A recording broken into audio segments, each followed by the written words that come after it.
ஹே hi சிலக்குட்டீஸ், welcome back to our channel. இன்னைக்கு நம்ம என்ன வீடியோ பார்க்க போறோம்னா பானிபூரி ரெசிபிஸ் தான் பார்க்க போகிறோம். ரெசிபின்னு சொல்ல முடியாது, ஜஸ்ட் ஃபன் வித் பானிபூரி அப்படின்னு சொல்லிக்கலாம்.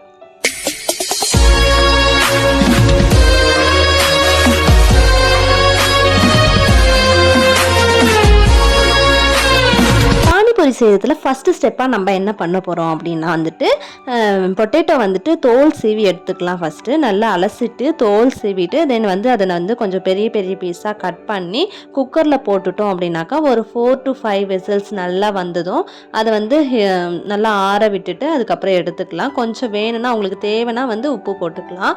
அதை எங்கள் அக்கா கட் பண்ணிகிட்டே இருக்கிறதுக்குள்ளார நான் அந்த பானிபூரி அந்த பூரி செய்கிறதுக்கு வாங்கி ரொம்ப நாள் ஆயிடுச்சு. அதை கொஞ்சம் வெயிலில் காய வச்சுட்டு வரலாம் அப்படின்னு சொல்லிட்டு வெயிலில் காய வச்சுட்டு எங்கள் அக்கா புதினா அப்புறம் இந்த கொத்தமல்லி எல்லாம் கிள்ள சொல்லியிருந்தாங்க. சரி அதெல்லாம் கிள்ளி கொடுப்போம் அப்படின்னு சொல்லிட்டு கொஞ்சம் ஹெல்ப் பண்ணிட்டு இருந்தேன். அப்புறம் எங்கள் அக்காவுமே ரெடி பண்ணிட்டாங்க. என்னென்ன எடுத்து வச்சுருக்கணும் புதினா ஒரு கைப்பிடி, கொத்தமல்லி ஒரு கைப்பிடி, இஞ்சி 2 துண்டு, அப்புறம் பச்சை மிளகா ஒரு 2, இது எல்லாத்தையும் போட்டு நல்லா கிரைண்ட் பேஸ்ட்டாக அரைச்சிக்கலாம். அதை ரெடி பண்ணிட்டே இருக்கும்போது எங்கள் அக்கா ஒரு பெரிய நெல்லிக்காய் சைஸில் புளி ஊற வைக்க சொன்னாங்க. அதையுமே ஊற வச்சுட்டு வந்துட்டேன். அதுக்குள்ளே எங்கள் அக்கா ரெடி பண்ணிட்டாங்க. அது அரைச்சிக்கலாம்னு சொன்னேன் இல்லையா, அது கூடவே ஜீரகம் 1 ஸ்பூனு, மிளகு 1/2 ஸ்பூனு, கொஞ்சம் சால்ட்டு இதெல்லாம் போட்டு கொஞ்சமாக தண்ணி ஊற்றி நல்லா அரைச்சி எடுத்துக்கிட்டா ஒரு நல்ல பேஸ்ட் மாதிரி வரும். பேஸ்ட் மாதிரி இருக்குல்ல, எக்ஸ்ட்ரா வேணும்னா நம்ம தண்ணி கூட ஆட் பண்ணிக்கலாம். நல்லா அரைச்சிட்டு, ஏன்னா நம்ம தண்ணி ஊற்றி நம்ம கலக்க தான் போகிறோன்றதால உங்களுக்கு எவ்வளோ தண்ணி வேணுமோ அவ்வளோ போட்டு அரைச்சிக்கோங்க. நான் பேஸ்ட்டாக அரைக்கிறேன்னா கொஞ்சம் நல்லா வசியும், அதனால் அப்படின்றதுக்காக தான். அது அரைச்சி முடித்த உடனே எங்கள் அக்கா புளி நல்லா கரைக்க ஆரம்பிச்சிட்டாங்க. ஒரு 10 to 15 மினிட்ஸ் முன்னாடியே ஊற வச்சுன்னா புளி நல்லா ஸ்மூத்தாக ஆகிடும், கரைக்கிறதுக்கு நல்லா வசதியாக இருக்கும். அதனால் நாங்கள் முன்னாடியே ஊற வச்சிட்டோன்றதால கரைக்கிறதுக்கு ஈஸியாக இருந்தது. ஒரு நான் சொன்னேன் இல்லையா, ஒரு நெல்லிக்காய் சைஸில், ஒரு பெரிய நெல்லிக்காய் சைஸில் ஊற வச்சுட்டு அதை ஊற வச்சு எடுத்துக்கிட்டோம். ஒரு 2 கப் அளவுக்கு நாங்கள் தண்ணி எக்ஸ்ட்ரா சேர்த்துக்கிட்டோம். அதுக்கப்புறம் அந்த புளி தண்ணி கூடவே நாங்கள் அரைச்சி வச்சோம் இல்லையா, அந்த புதினா கொத்தமல்லி எல்லாம் போட்டு அரைச்சோம் இல்லையா, அந்த தண்ணியுமே ஊற்றி நல்லா ஃபில்டர் பண்ணி எடுத்துக்கிட்டோம். ஃபில்டர் பண்ணிவிட்டு டேஸ்ட்டு பார்த்துட்டு உப்பு போட்டோம். அப்புறம் சாட் மசாலா நம்மளுடைய ஃப்ளேவருக்கு ஏற்ற மாதிரி உங்களுக்கு எவ்வளோ ஃப்ளேவர் பிடிக்குமோ அந்த அளவுக்கு மசாலா சேர்த்துக்கோங்க. சாட் மசாலா போட்டுக்கோங்க. 1 ஸ்பூன் போட்டாலே கொஞ்சம் நல்லா கரெக்டாக இருக்கும்.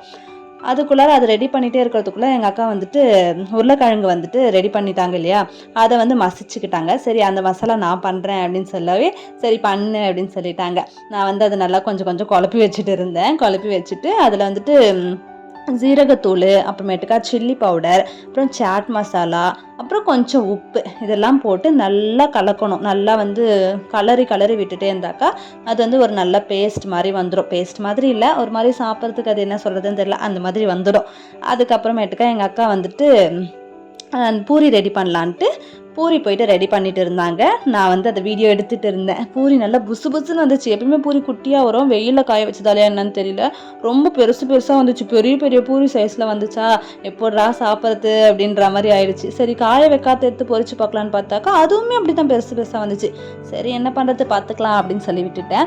அதுக்கப்புறமேட்டுக்கா அந்த கேரட்டு அப்புறம் ஆனியன்லாம் நம்ம சாப்பிடுவோம் இல்லையா, அந்த ரசப்பொரியில் போட்டு சாப்பிடுவோம் இல்லையா, அதனால கேரட்டு அப்புறம் ஆனியன் இது ரெண்டுமே என்னை கட் பண்ண சொல்லிட்டாங்க. அதுக்குள்ளார சிண்டு கூட ஒரு பேச்சு வழக்கு வேற ஜாலியா போயிட்டு இருந்தது. லாஸ்டா சாப்பிட்டோம் சென்னை சிக்ஸ்ல சாப்பிட்டோம். நியாயமோடு யோசிச்சு சாப்பிடு. சென்னை சிக்ஸ்ல சாப்பிட்டோம். ஆமா நல்லா இருந்ததா? நல்லா இருந்தது. அப்ப என்ன பண்ணனம்மா?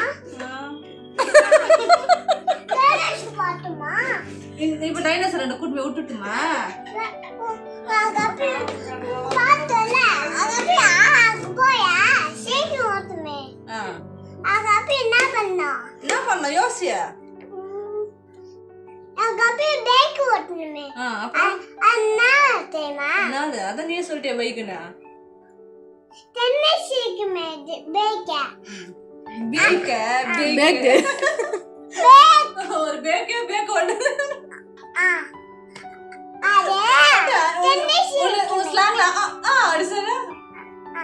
நல்ல சத்தமா அவன் கூட வாயாடி முடிச்சுட்டு வரத்துக்குள்ளாரவே எங்கள் அக்கா எல்லாமே ரெடி பண்ணிட்டாங்க. பானிபூரி ஃபுல்லாக சாப்பிட்றதுக்கு என்னென்ன தேவையோ அத்தனையும் ரெடி பண்ணிவிட்டு ஒரு பிளேட்லேயும் வச்சுட்டு என்னை கூப்பிட்டாங்க. சரி நான் தான் ஃபஸ்ட்டு சாப்பிடுவேன் அப்படின்னு சொல்லிட்டு பானிபூரி ஃபஸ்ட்டு பூரி எடுத்துக்கிட்டேன். அது கூடவே வந்து உருளைக்கிழங்கு மசாலா வச்சுட்டு அதுக்கப்புறம் கேரட் வச்சுட்டு அதுக்கப்புறமேட்டுக்கா வந்துட்டு ஆனியன் வச்சுட்டு கூடவே வந்து பட்டாணி வச்சுருந்தா நல்லா இருந்திருக்கும். பட் பட்டாணி இன்றைக்கி இல்லை, ஊற வைக்கலை, அதனால் செய்யவும் இல்லை. ஸோ அதை ஸ்கிப் பண்ணிவிட்டு அப்படியே ரசத்தை ஊற்றி ஒரு 2-3 ஸ்பூன் நல்லா ஊற்றிட்டு அப்படியே வாய்க்கு எடுத்துகிட்டு போனாக்கா ஆஹா தேவாமிர்தமே அமிர்தம் அப்படின்ற அளவுக்கு பானிபூரி அவ்வளோ டேஸ்ட்டாக வந்திருந்தது. எனக்கு வந்து எப்படி சொல்கிறது, நம்மளா செஞ்சோம் அப்படின்ற மாதிரி இருந்தது. சிரிப்பு வேறு வந்துச்சா, அப்புறம் எப்படியோ கஷ்டப்பட்டு மென்று சாப்பிட்டுட்டேன். செம்ம டேஸ்ட்டாக இருந்துச்சு, வேறு லெவல் டேஸ்ட்டாக இருந்தது.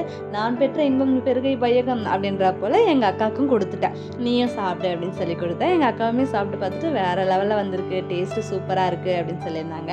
நாங்கள் 2 பேரும் சாப்பிட்டு முடிச்சுட்டு அதுக்கப்புறமேட்டுக்கா எங்கள் அப்பாவுக்கு வந்து ஒரு பிளேட்டில் ரெடி பண்ணி கொடுக்கலாம் அப்படின்னு சொல்லிட்டு ரெடி பண்ணலான்னு போனாக்கா ஏன்க்கா இன்னொன்று குடு அப்படின்னு சொல்லிட்டு சாப்பிட்டுட்டே இருந்தாங்க. டேஸ்ட்டாக இருக்குது அப்படின்னு சொல்லிட்டு நானும் ரெடி பண்ணி கொடுத்துட்டே இருந்தேன். எங்கள் அக்கா சாப்பிட்டுனே இருந்தாங்க. சைடில் வந்து சிண்டுவும் சாப்பிட்டு போயிட்டான். சிண்டு சாப்பிட்டா, எங்கள் அம்மாவும் சாப்பிட்டாங்க. எங்கள் அப்பா மட்டும்தான் சாப்பிடல. சரி நம்மளே காலி பண்ணிட்டா என்ன பண்ணுறது அப்படின்னு சொல்லிட்டு போதும் சாப்பிட்டதை நிறுத்துங்க அப்படின்னு சொல்லிட்டு எங்கள் அப்பாவுக்கு வந்து பிளேட்டில் ரெடி பண்ணலாம் அப்படின்னு சொல்லிட்டு நான் ரெடி பண்ணிகிட்டே இருந்தேன். எங்கள் அக்காவுமே வந்து நீ ரெடி பண்ணு, அதுக்குள்ளே நான் போய் பாப்பாவை பார்த்துட்டு வரேன், லக்கியை வந்து பார்த்தே 1 மணி நேரம் ஆகுது அப்படின்னு சொல்லிட்டு லக்கியை பார்க்க போயிட்டாங்க. சரி நீ போ, நான் பார்த்துக்கிறேன் அப்படின்னு சொல்லிட்டு பானிபூரி கடைக்கார கூட இவ்வளோ அழகாக ரெடி பண்ணுவாங்களான்னு தெரியல, நான் அவ்வளோ அழகாக ரெடி பண்ணிட்டு இருந்தேன். Self love. அப்புறம் பொறுமையாக ரெடி பண்ணி தட்டில் வந்து டெக்கரேஷன்லாம் பண்ணிவிட்டு அதுக்கப்புறம் எங்கள் அப்பாண்ட எடுத்துகிட்டு போய் கொடுத்தாக்கா எங்கள் அப்பா சாப்பிட்டு பார்த்துட்டு நல்லா இருக்குது, ஆனால் ஏன் பட்டாணி போடலை, பட்டாணி போட்டு தான் இன்னும் டேஸ்ட்டாக இருந்திருக்குமே அப்படின்னு சொன்னார். ஆமாம்ப்பா மறந்துட்டேன், திடீர்னு தான் நாங்கள் செய்யணும்னு பிளான் பண்ணோன்றதால உடனே ஊற வச்சு செய்யறதுக்கு நமக்கும் தெரியாது, அது வந்து நல்லா ஒரு 8 hours கிட்ட ஊறணும் இல்லையா, அதனால செய்யலப்பா அப்படின்னு சொல்லிட்டேன். சரி இதுவுமே நல்லா தான் இருக்குது, பட் பட்டாணி போட்டு தான் இன்னும் டேஸ்ட்டாக இருந்திருக்கும் அப்படின்னு சொன்னார். சரி நெக்ஸ்ட் டைம் செஞ்சு கொடுக்குறேன் அப்படின்னு சொல்லிட்டு நான் வந்துட்டேன். இந்த வீடியோ இங்கே முடியுது. லைக் பண்ணுங்கள், ஷேர் பண்ணுங்கள், கமெண்ட் பண்ணுங்கள், மறக்காமல் சப்ஸ்கிரைப் பண்ணிவிட்டு பாருங்கள். டாடா.